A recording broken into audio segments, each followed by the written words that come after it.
ignorancia en el sentido no de pensar que moralmente habían cosas que eran incorrectas, sino ignorancia en cuanto a que esa no era la voluntad de Dios para nuestras vidas. Ignorábamos la palabra de Dios, ignorábamos que Dios es el que necesita ser honrado a través de nuestra vida, ignorábamos que Dios nos había creado con un propósito. ¿Se dan cuenta? Y entonces Pedro les está recordando eso a través de esa exhortación. Y por eso le da la orden. Ahora que conocen la palabra de Dios, ahora que saben cómo quiere Dios que viva, la orden es así. Deben ser santos, ¿no es cierto? Dice el texto.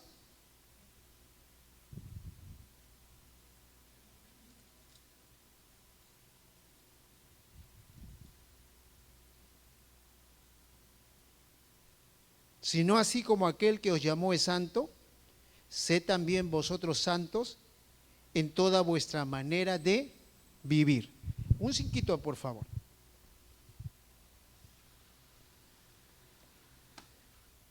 Disculpen, pero está volando mi cabello, está volando mis hojas y está volando las ideas. Entonces no puedo sujetar todo lo que tengo. Ahora, la orden es de no actuar como santos, sino ser santos. Es decir, que vivan en santidad. Ahora bien, la santidad de Dios es parte de su ser. Dios dice, deben vivir, deben ser santos, ¿por qué? Porque yo, dice Dios, soy santo. Es más, diría que es el atributo que lo separa de cualquier otro ser viviente, hablando de Dios, pues ningún otro atributo de Dios se repite en toda la Biblia como este atributo. 3 veces se menciona tanto en Isaías como en Apocalipsis. Santo, santo, santo. Lo que nos hace ver que todo lo que se relaciona con Dios es santo. Su pueblo es santo. La ciudad es santa. El creyente es santo. En ese sentido, en la conversión, es decir, el día que tú recibiste a Cristo, Dios nos adjudica a nuestro favor ese estado. Ustedes han escuchado, yo soy santo, ese estado de ser santo. Pero miren, ese estado de ser santo, Dios lo adjudica a través del sacrificio de nuestro Señor y Salvador Jesucristo. Ese es el estado que en términos teológicos se le llama el estado posicional de ser santo. Y lo hemos escuchado muchas veces. Es decir, somos santos, pero no porque realmente seamos esos santos literalmente como dice la Biblia. Soy santo a través de Cristo Jesús. Cuando Dios Padre me mira a mí, si me mirase a mí de manera directa, termino fulminado. ¿Por qué? Porque Él es santo, yo no. ¿Se acuerdan a Isaías cuando vio al Señor? Uy, dijo Isaías, ahora sí, se acabó mi vida, porque he visto el rostro de Dios. Y es que no hay hombre que pueda ver el rostro de Dios y no caiga fulminado. Entonces, posicionalmente soy santo porque el Señor me mira a través de Cristo. Al mirarme a mí, mira a Cristo. Y por la obra que hizo Cristo, entonces tengo una posición de ser santo. Eso usted lo puede leer en Hebreos, yo le doy el texto, capítulo 10, del 5 al 10, pero básicamente en el versículo 10 es donde usted va a encontrar lo que estoy compartiendo. Lo que llamamos a ser santos posicionalmente. Sin embargo, sí somos llamados a crecer en santidad a través del proceso que la Biblia llama santificación. Santificación, que también es obra del Espíritu Santo, pero viene acompañado, ojo, de nuestra participación. Viene acompañado de nuestra participación. ¿Cómo es esto? A diferencia de la salvación, que es obra totalmente de Dios, porque para la salvación yo no tengo mérito alguno. No hay nada que yo haga para poder ganar el favor de Dios. Es la gracia de Dios. Nada más. Yo no tengo nada que pueda agradar a Dios. Es Dios quien hace, quien produce, quien me salva. Yo nada. La santificación o la santidad es otra cosa. Porque aparte de la obra del Espíritu Santo, viene acompañado de la participación del creyente. Es decir, tú participas en ese proceso. ¿Me explico? Tú participas en ese proceso.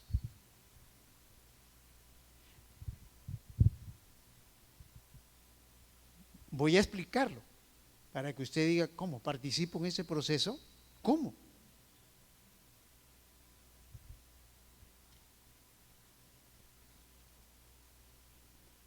Primera de Tesalonicenses,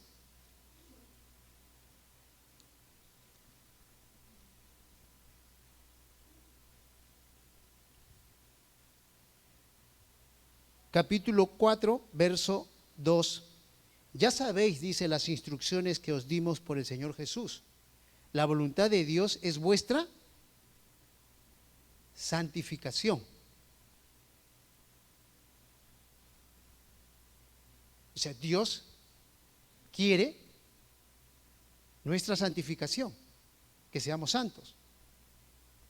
¿Y qué dice lo que sigue? ¿Cómo es eso?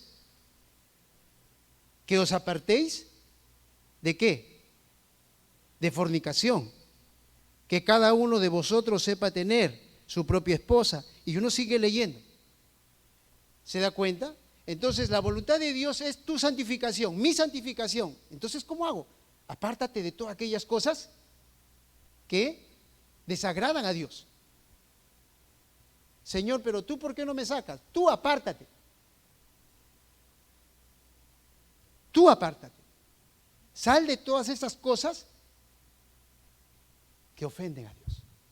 Miren. Y al final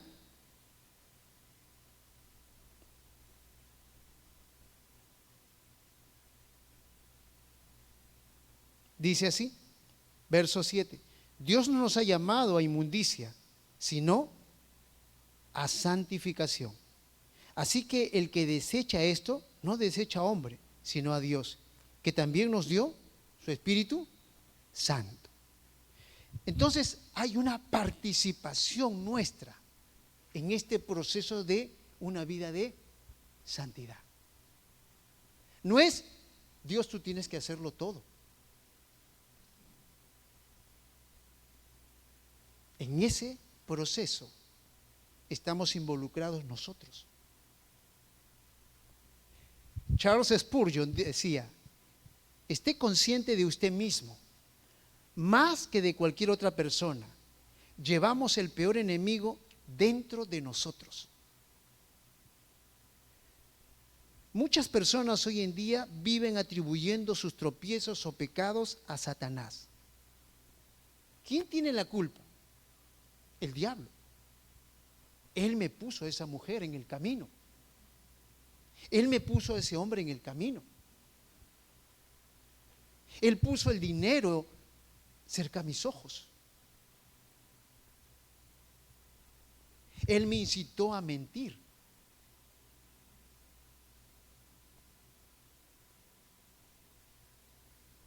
Es nuestra naturaleza. Somos nosotros mismos. El pobre diablo está cansado de que le echen la culpa de todo, cuando en realidad nosotros somos los verdaderos responsables de cultivar una vida de santidad bajo la guía y el poder del Espíritu Santo. La santidad requiere límites, pero también disciplina. Acordémonos del mensaje del domingo pasado. ¿Se acuerdan ustedes la figura del jovencito que le pidió el entrenador que avanzara las yardas? ¿Se acuerdan? Le montó un joven con 75 kilos y solo le dijo que avanzara unos pasos y nada más. Y al final, ¿cómo terminó? ¿Y qué fue lo que dijo el entrenador? Sin esfuerzo no se logra nada.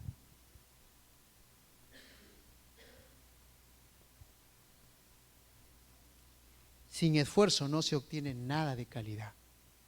Si nuestra vida de santidad han de tener alguna calidad, no méritos, no méritos, es necesario la inversión del tiempo en todas aquellas cosas que realmente tiene que ver con esa relación íntima y especial con Dios. Yo no voy a poder avanzar en mi vida de santidad si yo no me esfuerzo por conocer la voluntad de Dios. ¿Y cómo conozco la voluntad de Dios? ¿Dónde puedo aprender cuál es la voluntad de Dios? En su palabra. Entonces, si ustedes y yo no tenemos tiempo para leer la Biblia, entonces, ¿cómo voy a avanzar en mi vida de santidad, en mi relación con Dios? ¿Cómo? Porque yo voy a simplemente a adorar a un Dios que yo no conozco.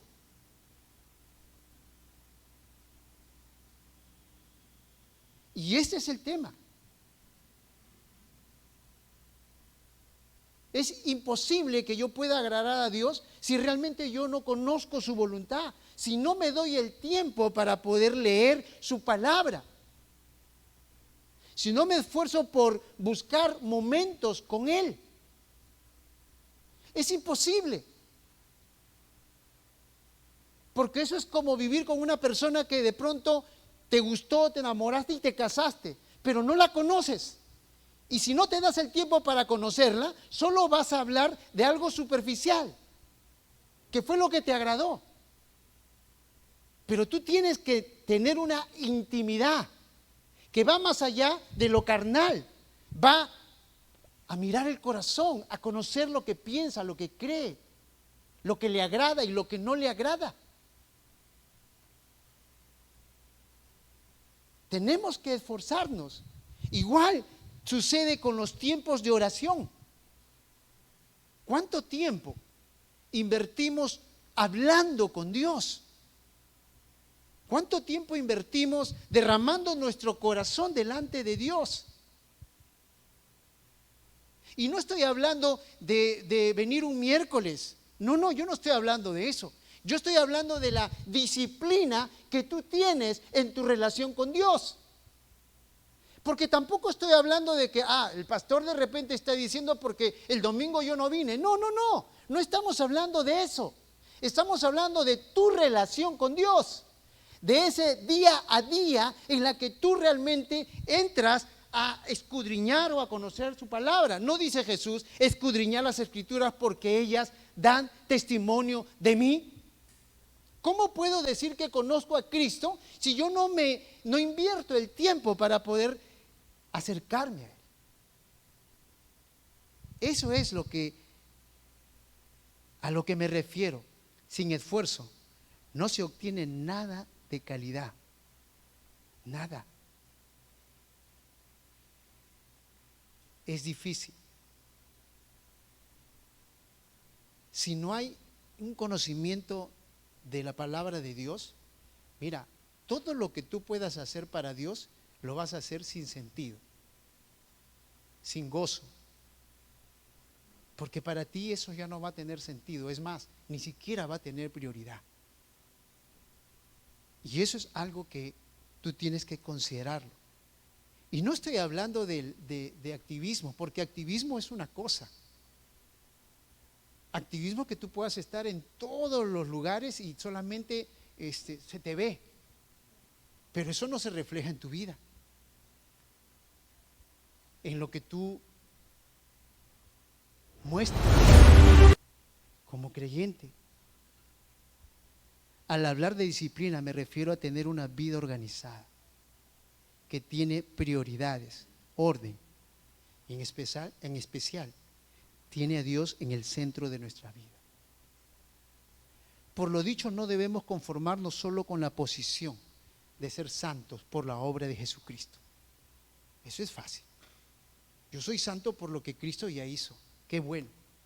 Sino al contrario, debemos comprometernos a ser parte de este proceso de santificación. Si bien es cierto, hoy vivimos en el tiempo de gracia y no en la ley, sin embargo, esto no significa que las demandas a ser santo o procurar la santificación en nuestra vida haya cambiado o haya cesado. Y por eso le leí Tesalonicenses. Y le vuelvo a repetir, Dios no nos ha llamado a inmundicia, sino a santificación. Así que el que desecha esto, ¿qué es esto? ¿Qué es esto? La santificación. El que desecha esto, no desecha a hombre, sino ¿a quién? A Dios. A Dios, que también nos dio su Espíritu Santo. Hermanos, no debemos tomar el mandato de ser santos a la ligera. No debemos ignorarlo y pasarlo por agua tibia. Específicamente aquellos que han sido apartados al servicio o ministerio de Dios. Mire, yo he visto, y ustedes también lo han leído, siervos en la palabra de Dios que no tomaron en cuenta este proceso en su vida. Y puedo mencionar los ejemplos como los hijos de Aarón, los hijos de Elí, y también siervos que con buena intención, como Usa, pasaron por un proceso así duro y difícil. Pero eso es en el Antiguo Testamento, ¿no? Y en el Nuevo Testamento, ¿se acuerdan ustedes de Ananías y Zafira? ¿Se acuerdan por qué murieron ellos? ¿Por qué murieron? Solo por mentir. Imagínense, si Dios actuara de la misma manera, de repente no estuviéramos acá nosotros, ya estuviéramos muertos. Y uno se pregunta, pastor, ¿solo por mentir? ¿Ah? ¿Solo por mentir? Y Pedro le dice, ¿por qué mintieron al Espíritu Santo de Dios? ¡Pah! ¡Pum! Se cayeron. Claro, no es que cayeron los dos juntos. Primero cayó, creo que fue el varón. Y después cayó la mujer cuando el varón se lo estaban llevando. Ella no sabía, por supuesto, que se estaba llevando al esposo. Solo por mentir a Dios. Ahora, hermanos queridos, estoy hablando de eso, pero yo he visto siervos, pastores, caer.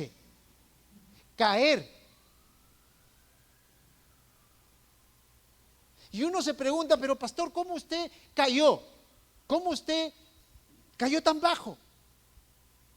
Y sus estudios teológicos no le sirvieron para nada. Y no es porque no tenía el conocimiento, lo tenía, pero ¿saben qué? Perdió su prioridad con Dios.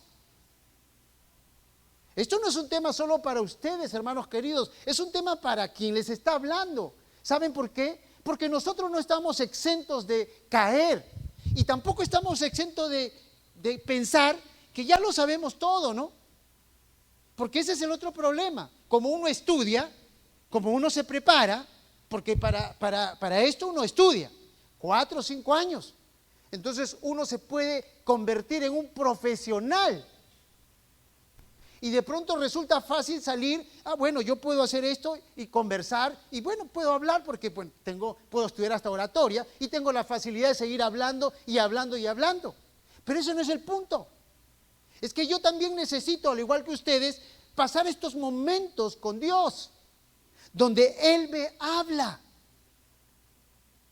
donde Él ve mi corazón, donde yo puedo abrir mi corazón con Él, porque soy tan ser humano como todos. Por eso necesitamos estos momentos con Él. He visto caer siervos por no haber tomado en cuenta las prioridades, por no haber considerado la santificación como parte de su vida. Y es que, como les digo, a veces nos contentamos solo con la posición, lo posicional. Soy santo. Ya tengo un lugar en el cielo. Es suficiente. Y no lo es.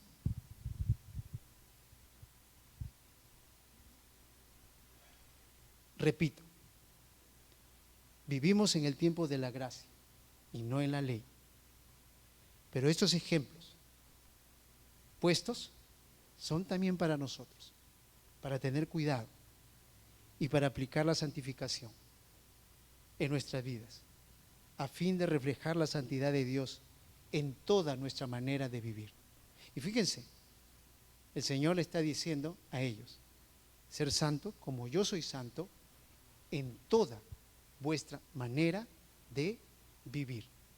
Es decir, en tu hogar, en tu trabajo, dentro de tu sociedad, en todo, en cada aspecto de tu vida. Segunda razón, que está en el versículo 17, porque Dios va a juzgar nuestras obras. Esta es la segunda razón por la que debemos ser santos. Dios va a juzgar nuestras obras, es decir, lo que hicimos o dejamos de hacer. Eso significa que debemos tener mucho cuidado en cómo nos conducimos o vivimos en este mundo terrenal. Y aquí viene el otro tema. Muchos creyentes, avalados por la gracia y la misericordia de Dios, piensan que pueden seguir pecando, practicando el pecado, sin obtener algunas consecuencias. Y eso es un peligro. Eso no lo podemos asegurar. Es un peligro. Pues, lamentablemente, al pensar así, desmerecemos la gracia de Dios. La Biblia muestra, le repito, ejemplos de creyentes que pensaron así, pero que sucedió lo contrario. Lastimosamente hay cristianos que piensan así, y eso es peligroso, porque caen en el mismo error que algunos creyentes que probablemente de la iglesia de Roma pensaban así. Eclesiastés 8:11 dice, como la sentencia contra una mala obra no se ejecuta enseguida, por eso el corazón de los hijos de los hombres está en ellos entregados enteramente a hacer el mal. Es interesante. Y eso pasa cuando hacemos algo malo.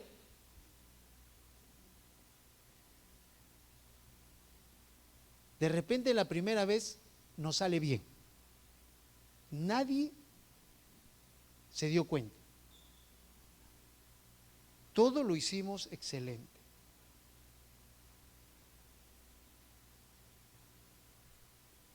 Te quedaste con el vuelto de la empresa. Nadie te reclamó.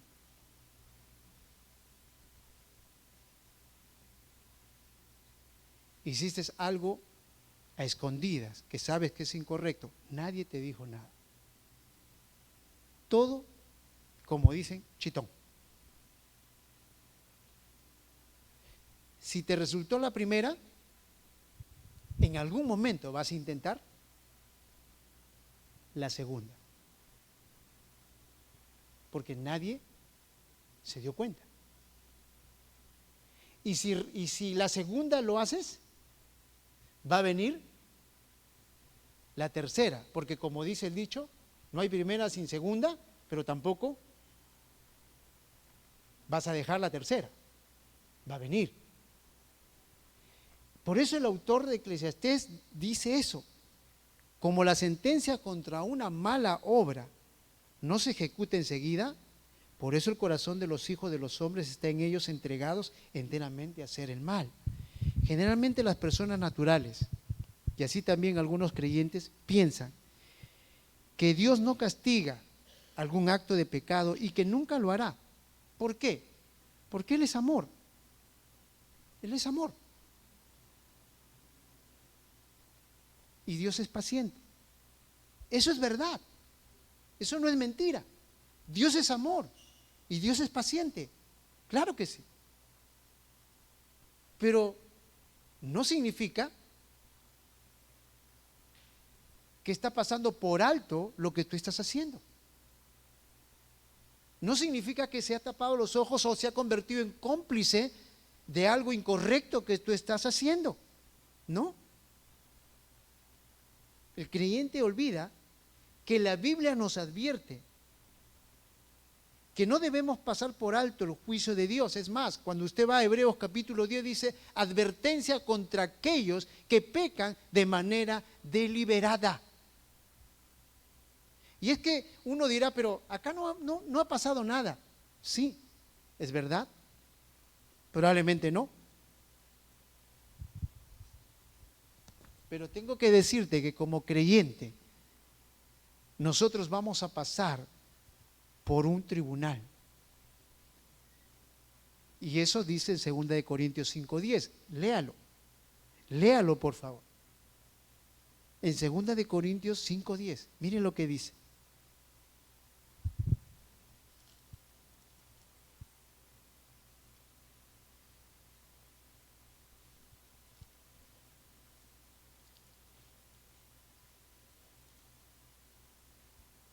Porque es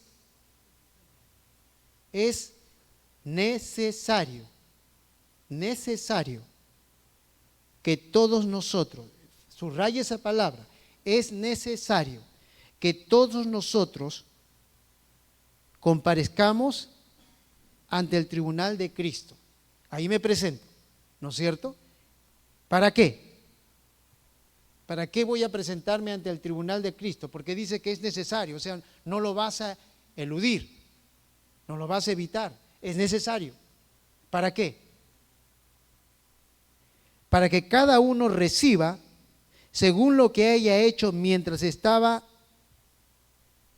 en el cuerpo, mientras estábamos aquí en la tierra, sea bueno o sea malo. Recuerde, a veces podemos decir, no pasó nada. Si hay crimen perfecto, no lo hay. Probablemente ante los ojos de los hombres nunca salga nada a la luz. Aunque Jesús dice que no hay nada oculto que no saldrá a la luz. Pero hay cosas que de repente tú lo tienes tan guardado que nadie lo sabe. No sé, lo hiciste cuando eras adolescente, lo hiciste cuando eres joven, no sé, pero nadie lo sabe. Es un secreto guardado entre tú y la persona que te escuchó. Pero lo cierto es que el día que estemos en la presencia de Dios, vamos a comparecer por eso, que aparentemente aquí en la tierra nadie lo supo, pero Dios allá sí lo sabe. Por eso dice, es necesario. No es que sea algo opcional, es necesario que todos podamos comparecer, todos. Recuerde, somos salvados por gracia para hacer buenas obras que de antemano Dios ha preparado para cada uno de nosotros. Estas buenas obras se ven reflejadas a través de nuestra vida de santidad y de nuestro amor con el prójimo. No vamos a poder hacer nada si no comenzamos a reflejar una vida de santidad en nuestras vidas, valga la redundancia, en nuestras vidas, en nosotros. Ahora bien, el juicio en el tribunal blanco, como bien lo hemos visto, es un hecho. De allí que debemos preocuparnos por vivir una vida de santidad, una vida que agrade a Dios, una vida que refleje a Dios. Vamos a ser probados, sí. Probablemente los judíos que se jactaban de enseñar la ley y la quebrantaban abiertamente, sin temor a Dios, no creían que serían juzgados por sus actos. Por eso Pablo le dice, y piensas esto, hombre, tú que juzgas a los que tal haces y haces lo mismo, que tú escaparás del juicio de Dios. Simplemente es para reforzar. No vamos a escapar. Vamos a presentarnos ante el Señor. Y allí Dios nos va a evaluar a través de lo que hicimos. No estoy hablando, por supuesto, de que se aclare esto. No estoy hablando que vas a perder tu salvación. No. No estoy hablando de eso. No estoy hablando de eso. Estoy hablando que vas a ser juzgado por lo que hiciste siendo creyente. Entonces es algo muy simple. Es como recibir un premio, ¿no es cierto?, para el primero, segundo, tercer y cuarto lugar. Estoy tratando de poder explicar o ilustrar esto. No es que vas a perder tu salvación. No es un juicio para ver si eres salvo o no eres salvo. Es un juicio que tiene que ver con el lugar que Dios te va a dar. ¿Me explico? Es como que tú, ¿dónde te gustaría estar si viene tu cantante favorito? ¿Te gustaría estar atrás o te gustaría estar adelante? ¿Dónde te gustaría estar? ¿Atrás? Adelante. Esa es la idea. Estoy tratando de explicarles, de estar al lado de Jesús. No es que vas a perder tu salvación. Claro está, si realmente eres creyente. Porque hasta en eso debemos tener cuidado. Primera de Juan dice, aquel que practica el pecado no es de Dios. Hay que tener cuidado también con ese lado. No quiero que nos vayamos de este lado a otro lado. ¿Me explico? Porque uno puede pensar, bueno, me salvé, creí, confesé, me arrepentí, pero mi vida no ha crecido y sigo siendo el mismo. Hay áreas de mi vida que no ha avanzado y eso es peligroso,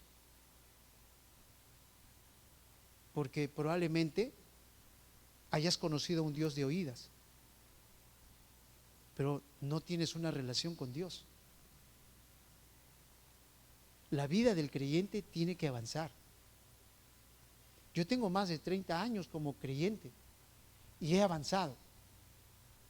Hay cosas de mi vida vieja que yo he dejado atrás. No significa que he alcanzado la perfección, porque hay áreas de mi vida en que sigo luchando. Pero tengo que reconocer que he avanzado.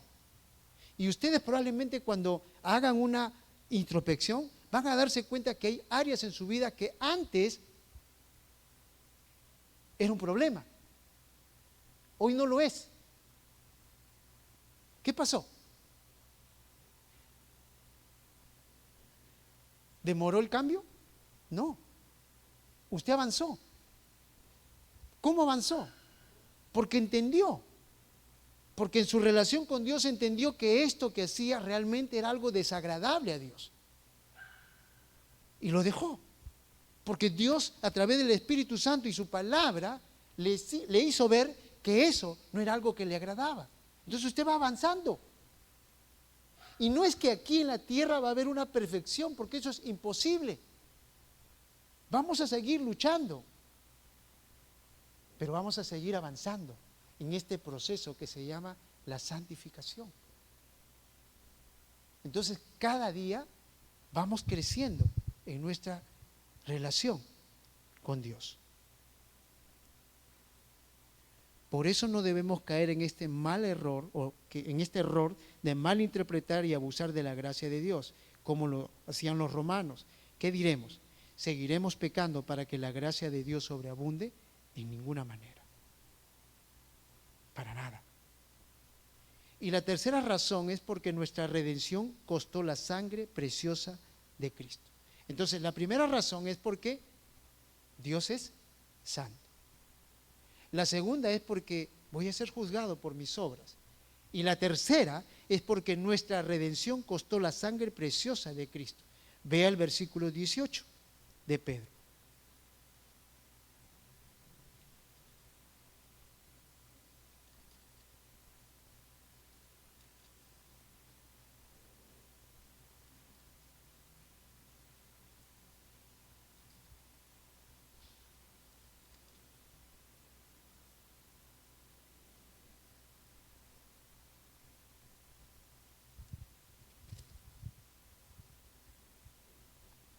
Pues ya sabéis que fuisteis rescatado de vuestra vana manera de vivir, la cual recibiste de vuestros padres, no con cosas corruptibles como oro o plata, sino con la sangre preciosa de Cristo, como de un cordero, sin mancha y sin contaminación. Nuestra redención costó la sangre de Cristo. El apóstol les recuerda su condición de vida antes de tener una relación personal con Dios. Él les dice que ellos vivían una vida vacía, trivial, sin sentido o propósito. Eso es vana. Por eso le dice, ya sabéis que fueron rescatados de vuestra vana, inútil, una vida vacía, una vida sin sentido. Fueron rescatados de esa vida, le está diciendo, le está recordando Pedro. Esa vida fue transmitida, dice, por sus padres terrenales. En medio de esa vida vacía, ellos fueron redimidos o fueron comprados, pero no con objetos materiales, porque redimir es comprar, pero no fueron comprados con objetos materiales, dice, como oro o plata, sino que fueron redimidos o comprados ¿con qué? Con la sangre preciosa de Cristo, como de un cordero sin mancha y sin contaminación. La sangre de Cristo es la expresión de la muerte sacrificial y de la obra completa de expiación que hizo Cristo a nuestro favor. Jesús literalmente derramó su sangre en la cruz, pero esto tiene más significado en un sentido claro de que Él murió. Esa sangre que derramó fue por los pecadores, por mí, por ti. Derramó su sangre por nosotros, para que nosotros pudiéramos ser comprados por Él. Esa sangre tiene el poder de perdonar, de limpiar los pecados. En Hebreos 9:22 dice, según la ley, casi todo es purificado con sangre, y sin derramamiento de sangre no hay perdón de pecados. Era necesario que Él tuviera que pasar por ese proceso de morir, de derramar su sangre. Si no, no hubiéramos experimentado el perdón de nuestros pecados. Estuviéramos hasta el día de hoy condenados a ofrecer el sacrificio de los animalitos para poder experimentar el perdón. Eso fue lo que hizo Cristo. Él nos compró y el costo fue su sangre preciosa. El texto sigue, verso 20. Él estaba destinado desde antes de la fundación del mundo, pero ha sido manifestado en los últimos tiempos por amor de nosotros. Es decir, el sacrificio de Cristo no fue algo improvisado. Dios ya había destinado ese plan maravilloso para poder salvar a la humanidad, porque el pecado nos tenía esclavizados. No solo el pecado nos apartaba de Dios, sino nos tenía dominado. Y el Señor ya tenía ese plan a través de Jesucristo. Su muerte no era algo improvisado. Él tenía que venir, morir en esa cruz, para que nosotros pudiéramos experimentar el perdón, su gracia, la esperanza, la paz, el amor, el gozo. Todo lo que Dios nos da. Eso es lo que está diciendo el apóstol Pedro. Y el verso 21 dice así: por medio de él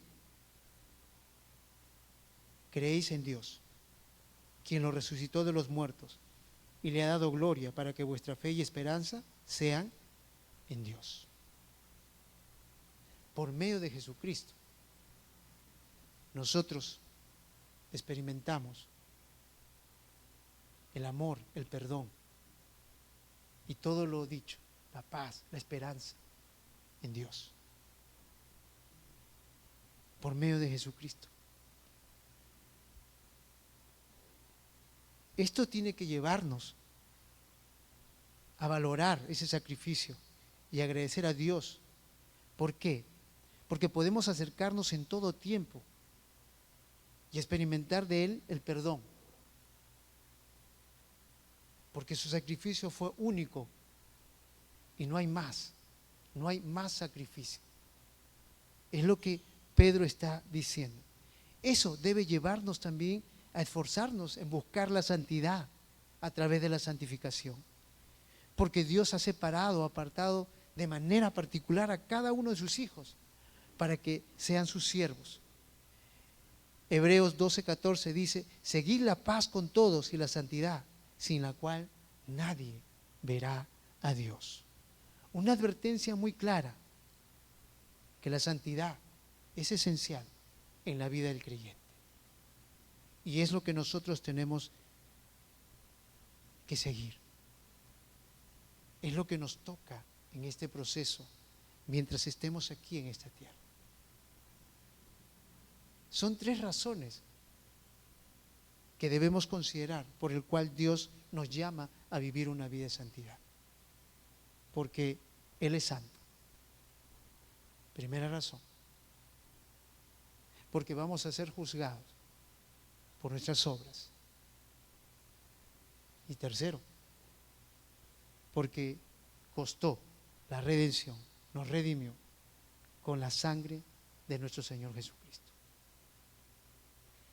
Por eso tenemos que considerar nuestra vida como hijos de Dios y considerar la santidad como parte esencial de nuestra vida. No lo tomemos a la ligera. No tomemos a la ligera la vida de santidad. Dios nos llama a una vida de santidad. Pablo mismo le dijo a Timoteo en su segunda carta: conoce el Señor a los que son suyos, y que se aparte de iniquidad todo aquel que invoque el nombre de Jesucristo.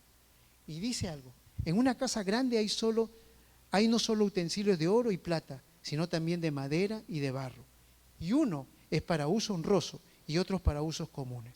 Así que quien se limpia de estas cosas malas será un instrumento para honra, santificado, útil al Señor y dispuesto para toda buena obra. En el servicio de Dios, fíjense, es importante esto. Y Él lo considera como una condición. Y es lo que dice. En una casa hay instrumentos de uso común y de uso honroso. Para poder ser usado en la obra del Señor, en su servicio, tenemos que considerar tener una vida de santidad, una vida que agrade a Dios, una vida que honre a Dios, una vida santificada para ser útil al Señor y estar dispuesto a toda buena obra. Por eso, una de las cosas que hace Dios cuando llama al siervo, lo aparta de toda inmundicia, de toda cosa mala. Y Dios quiere hacer eso con cada uno de nosotros. Dios quiere usarnos como instrumentos útiles a cada uno de los presentes, en donde estamos y con quien estemos. Pero esta es la condición, tenemos que limpiarnos de toda cosa inmunda, de toda cosa que no es agradable a Dios. Eso es lo que le está diciendo el Señor a través de esta carta. Conoce a los que son suyos. Él nos conoce. Y que se aparte de iniquidad todo aquel que invoque el nombre de Jesucristo. Él nos conoce. ¿Tú quieres ser un instrumento útil en las manos de Dios? Porque tú dirás de repente, no, yo no estoy capacitado. Sí lo estás. Tienes el Espíritu Santo de Dios y tienes su palabra. Tienes todas las herramientas. No necesitas ir a un seminario. No necesitas ir a un centro teológico para que tú puedas ser un instrumento útil en las manos de Dios. Solo necesitas tener una relación íntima y especial con Dios y dejar que su palabra hable a tu corazón para que de esta manera tú puedas compartir lo que dice Dios, no lo que piensas tú. Esa es la gran diferencia. Y Él quiere usarte, pero quiere usarte limpio. Quiere usarte limpio. No con una vida pecaminosa. Quiere usarte como un instrumento de honra, útil, santificado para Él. No permitas que tu carne te haga ver como que nunca vas a ser un instrumento útil para Dios. Lo eres. Lo eres. Solo tienes que dar ese paso. Ese paso que tiene que ver contigo. Santificarte. Acercarte a Él. Limpiarte de todas aquellas cosas que están estorbando, que Él te use como ese instrumento útil. Y empezar a tener una vida organizada y disciplinada, a priorizar a Dios en tu vida. ¿Quieres ser un hombre maduro en la fe? ¿Qué le dice Pablo a Timoteo? Toda la Escritura, toda la Escritura es inspirada y es útil. Todo. Todo lo que tenga que ver con la palabra de Dios es útil para ti. Todo. Y sirve. Porque va a hacer que no solamente le conozcas a Él de una manera muy especial, sino Él va a hacer que tu vida pueda experimentar una transformación, un cambio. Él es el único que puede hacer de ti una nueva persona. No solo puede perdonarte, sino hacer de ti una nueva persona. Hoy estaba esperando a una persona que está pasando por un cuadro de depresión tremendo. Y vamos a conversar, porque les había dicho a sus familiares que quiere suicidarse. Tiene 50 años y no tiene sentido su vida. Quiere suicidarse. Y vamos a tener una reunión, pero por alguna razón no ha venido. Me apena. No soy psiquiatra, no soy psicólogo, pero le iba a decir lo mismo que hizo Pedro cuando estaba caminando en el pórtico. ¿Y se acuerdan que había un hombre que estaba cojo? ¿Qué le dijo? No tengo oro ni plata, pero lo que yo tengo te doy. Y lo que le iba a dar era el mensaje de Jesucristo. Lo que tengo. Porque el Evangelio tiene poder para salvación del hombre. Y creo que muchos de nosotros que estamos aquí podemos dar fe de eso. Tiene poder. ¿Y cuántas personas como Él pueden estar así? Como cantamos, ¿no? Vagan como ovejas sin pastor. Y sí, tú puedes ser un instrumento útil. Tú puedes salvarle la vida a muchas personas. Porque probablemente muchos que tú conoces estén pensando como este hombre, acabar su vida. Y fíjense, no le estoy hablando de una persona que no tenga estudios, que no tenga la capacidad, humanamente hablando. Les estoy hablando de un profesional, pero cuya vida ya no tiene propósito. Yo le iba a regalar ese mensaje de salvación. Nada más. La obra del Señor. Entonces yo te quiero animar a ti. De verdad. Conoce a Dios. Considéralo como parte de tu prioridad. No lo ignores. No te quedes solamente con que ya le conociste y ya llevaste unos estudios y con eso ya creciste y ya eres suficientemente maduro. No. A veces yo le decía al pastor Álvaro, me encantó la parte visual donde el joven está siendo animado, estimulado por el entrenador. Me encantó. Y creo que siempre hay cosas que nos quedan en la mente. Pero a veces somos flor de un día. Y por eso Santiago decía que nos podemos convertir en oidores olvidadizos. Entonces a veces pasa eso, y nos pasa porque somos personas así, emocionales. Entonces hoy queremos salir a vencer al mundo, pero mañana nos desanimamos. Y somos así. Pero ¿sabes cuál es la ventaja como hijo de Dios?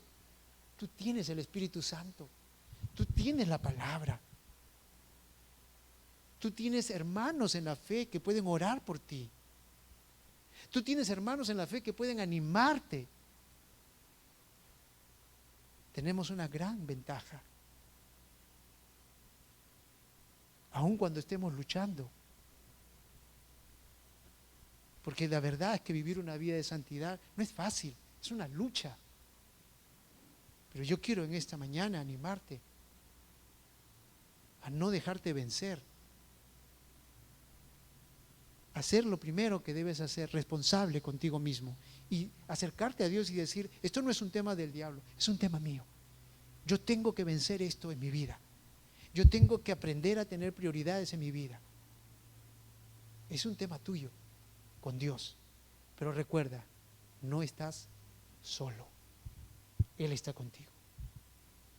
Y si Él está contigo, tienes la suficiente compañía para levantarte y ser un instrumento útil en las manos de Dios.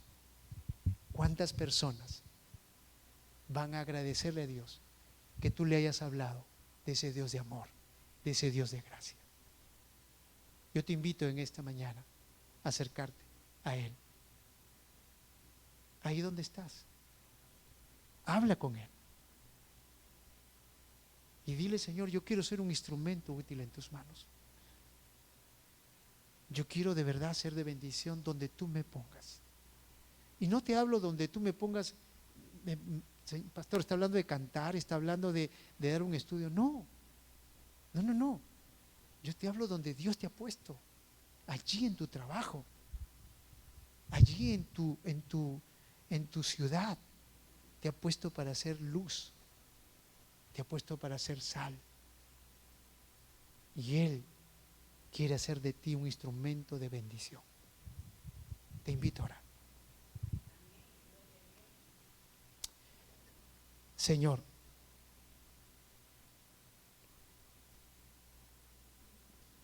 tú nos conoces. Conoces nuestro corazón. Conoce nuestras luchas, nuestras cargas.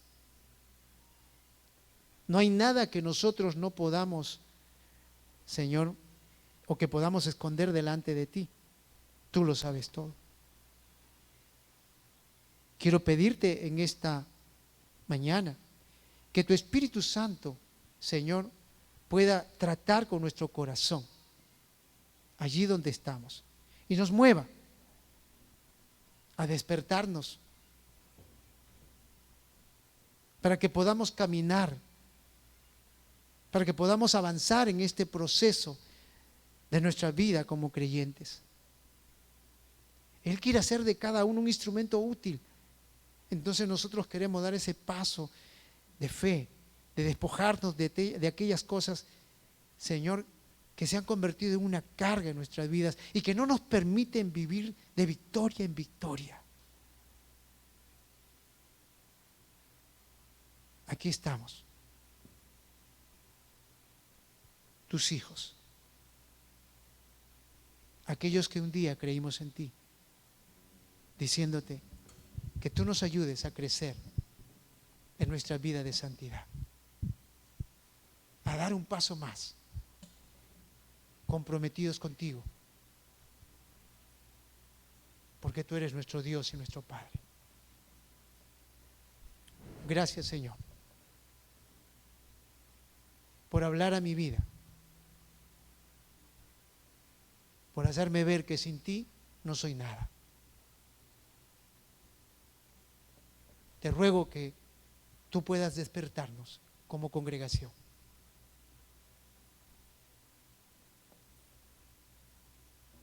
En esta mañana oro en el nombre de Jesús. Amén.